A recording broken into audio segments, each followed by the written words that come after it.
¿Y ahora qué? All of his co-workers were gone. ¡De What could vuelta! it mean?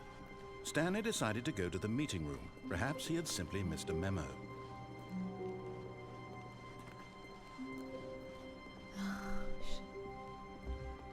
When Stanley came to a set of 2 open doors, he entered the door on his left.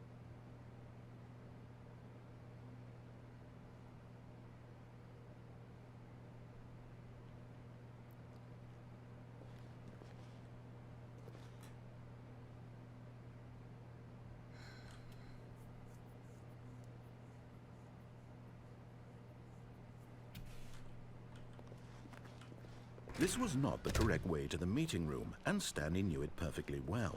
Perhaps he wanted to stop by the employee No sé lounge si- first, just to admire it. No sé si empezó de vuelta.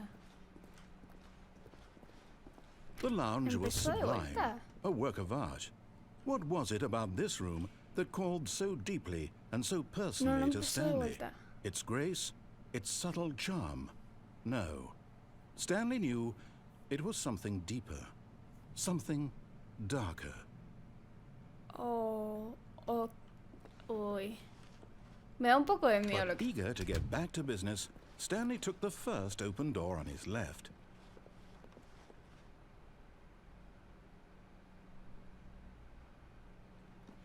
And so he detoured through the maintenance section, walked straight ahead to the opposite door, and got back on track.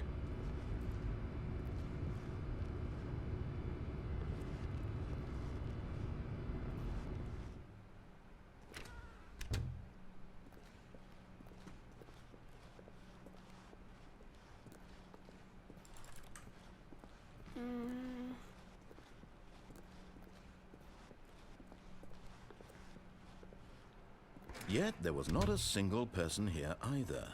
Feeling a wave of disbelief, Stanley decided to go up to his boss's office, hoping he might find an answer there.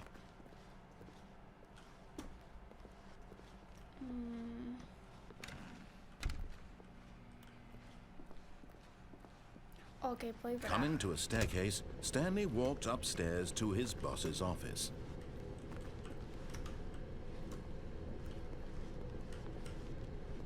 Ok. But Stanley just couldn't do it. He considered the possibility of facing his boss, admitting he had left his post during work hours. He might be fired for that. And in such a competitive economy, why had he taken that risk? All because he believed everyone had vanished? His boss would think he was crazy. And then something occurred to Stanley. Maybe, he thought to himself, maybe I am crazy. All of my co-workers blinking mysteriously out of existence in a single moment for no reason at all? None of it made any logical sense. And as Stanley pondered this, he began to make other strange observations. For example, why couldn't he see his feet when he looked down? Why did doors close automatically behind him wherever he went? And for that matter, these rooms were starting to look pretty familiar. Were they simply repeating? No, Stanley said to himself, this is all too strange. This can't be real. And at last, he came to the conclusion that had been on the tip of his tongue. He just hadn't found the words for it. I'm dreaming, he yelled. This is all No, a no es dream. un sueño. Oh, what a relief Stanley felt to have finally found an answer, an explanation. His co-workers weren't actually gone. He wasn't going to lose his job. He wasn't crazy after all. And he thought to himself, I suppose I'll wake up soon. I'll have to go back to my boring real-life job pushing buttons. I may as well enjoy this while I'm still lucid. So, he imagined himself flying and began to gently float above the ground. Then he imagined himself soaring through space on a magical starfield, and it too appeared. It was so much fun, and Stanley marveled that he had still not woken up. How was he remaining so lucid? And then perhaps the strangest question of them all entered Stanley's head. One he was amazed he hadn't asked himself sooner. Why is there a voice in my head dictating everything that I'm doing and thinking? Now the voice was describing itself being considered by Stanley, who found it particularly strange. I'm dreaming about a voice describing me, thinking about how it's describing my thoughts, he thought. And while he thought it all very odd and wondered if this voice spoke to all people in their dreams, the truth was that, of course, this was not a dream. How could it be? Was Stanley simply deceiving himself, believing that if he's asleep, he doesn't have to take responsibility for himself? Stanley is as awake right now as he's ever been in his life. Now, hearing the voice speak these words was quite a shock to Stanley. After all, he knew for certain, beyond a doubt, that this was in fact a dream. Did the voice not see him float and make the magical stars just a moment ago? How else would the voice explain all that? This voice was a part of himself too. Surely, if he could just... He would prove it. He would prove that he was in control, that this was a dream. So he closed his eyes gently, and he invited himself to wake up. He felt the cool weight of the blanket on his skin, the press of the mattress on his back, the fresh air of a world outside this one. Let me wake up, he thought to himself. I'm through with this dream. I wish it to be over. Let me go back to my job. Let me continue pushing the buttons. Resetear? Please, it's all I want. I want my apartment, and my wife, and my job. Si tengo una esposa All entonces. I want is my life exactly the way it's always been. My life is normal. I am normal.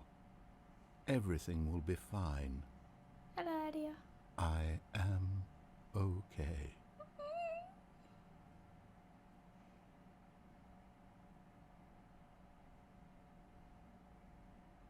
Stanley began screaming. Please, someone, wake me up. My name is Stanley. I have a boss. I have an office. I am real. Please, just someone tell me I am real. I must be real. I must be. Can anyone hear my voice? Who am I? Who am I? And everything went black. Uh-oh. This is the story of a woman named Mariella. ¿Qué? Mariella woke up on a day like any other. She arose, got dressed, gathered her belongings, and walked to her place of work. But on this particular day, her walk was interrupted by the body of a man who had stumbled through town talking and screaming to himself, and then collapsed dead on the sidewalk. And although she would soon ¿Lo turn maté? to go call for an ambulance, for just a few brief moments, she considered the strange man. He was obviously crazy. This much she knew. Everyone knows what crazy people look like. And in that moment, she thought to herself how lucky she was to be normal. I am sane. I am in control of my mind. I know what is real and what isn't.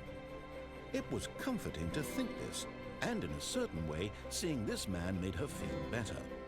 But then she remembered the meeting she had scheduled for that day, the very important people whose impressions of her would affect her career, and by extension, the rest of her life. She had no time for this, so it was only a moment that she stood there, staring down at the body. And then she turned and ran.